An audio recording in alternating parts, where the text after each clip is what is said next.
지난 24년 서울 모빌리티 쇼에서 90년대를 풍미했던 오프로드의 최강자 뉴 코란도의 후계자임을 부인할 수 없는 KR10 디자인 모급 차량을 공개했습니다. 오늘은 코란도 변천사를 포함하여 뉴 코란도의 부활 KR10에 대해 디자인부터 출시 시기, 가격까지 빠르게 알아보겠습니다. 렌더링 이미지로만 알려져 있던 KR10이 서울 모빌리티 쇼에서 실제 디자인 모급 차량으로 공개되었습니다. KGM에서는 구 쌍용차 고유의 헤리티지를 바탕으로 독창적인 정통 SUV 본질의 디자인을 KR10에 계승 발전시켜 나갈 것이라고 말해왔습니다. 공개된 컨셉 차량의 전면부 디자인을 살펴보면 코란도의 상징인 원형 헤드램프가 적용되어 정통 오프로드 스타일 디자인을 살리면서도 LED가 적용되어 세련미도 느낄 수 있습니다. 그 옆으로 방향 지시등이 길게 뻗어 있습니다. 또한 5개의 세로 방향 전면 크롬 그릴은 강인한 이미지를 그대로 계승한 것 같으며 코란도라고 모델명이 명확히 표기되어 있는 것을 볼 수 있습니다.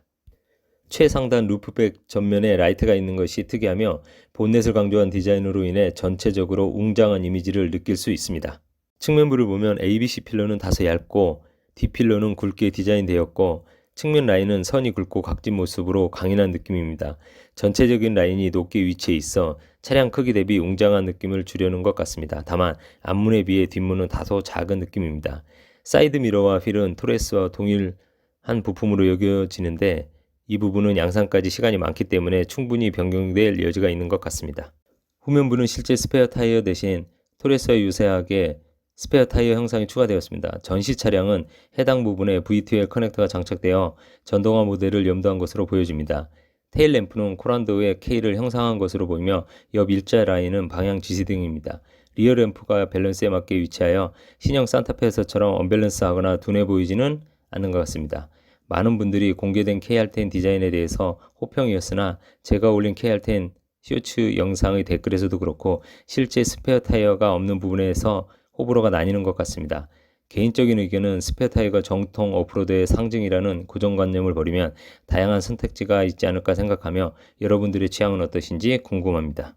차량의 크기는 정확히 재원이 공개되지는 않았지만 실물 본 소감은 소형 SUV보다 크고 토레스와 비슷하거나 약간 작은 준중형급으로 예상됩니다. KGM 미래 발전 전략 로드맵에 따르면 토레스 EVX를 시작으로 EV 플랫폼을 활용한 SUV 전기차와 픽업형 SUV는 물론 25년 이후 고성능 하이브리드 SUV 출시 등을 통해 친환경차 풀 라인업을 완성해 나갈 계획이라고 합니다. 좀 더 구체적으로 KR10의 경우 기존에는 내연기관과 전기차 버전으로 출시 예정이었고 출시 시기는 서울 모빌리티 쇼에서 24년 중순 예상이었으나 9월 미래 발전 전략 기자 간담회 자료를 보며 명확한 것은 아니지만 출시 시기가 늦춰진 것을 볼 수 있습니다. 24년도에는 토렉스 EVX 기반 픽업 트럭 500이 출시되고 25년도에 어떤 모델인지 명확하진 않지만 하이브리드 차량과 KR10 EV 전기차가 출시될 계획으로 보여집니다.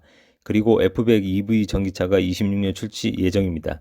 이에 KR10 출시 시기는 빠르면 24년 하반기, 늦으면 25년도에 전기차 및 내연기관 모델로 출시되고 이후 하이브리드 모델이 출시될 것으로 예상됩니다.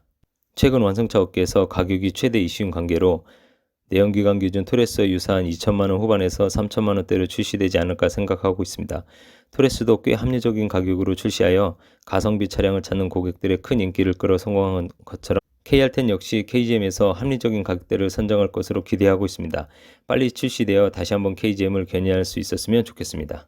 이어서 쌍용 코란도의 변천사를 간단히 살펴보면 보시는 것처럼 74년도에 출시된 신진 지프 자동차 공업 주식회사의 신진 지프가 코란도의 전신인 1세대 코란도입니다.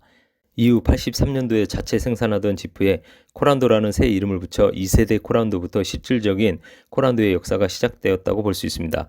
코란도라는 의미는 한국인은 할 수 있다, 코리안 캔 두, 한국인의 역량으로 개발한 차, 코리안 두잇 등 여러 뜻을 지니고 있다고 합니다.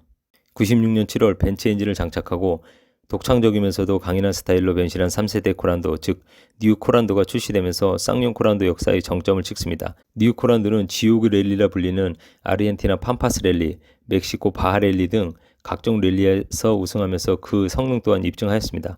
이후 2011년 4세대 코란도C, 5세대 뉴 스타일 코란도C로 이어오면서 정통 오프로드 스타일에서 도시명 SUV 스타일로 대대적인 디자인이 변경되었습니다.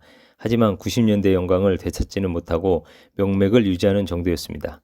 25년도에 출시될 KR10이 코란도의 새로운 역사를 쓸 수 있기를 기대하겠습니다. 감사합니다.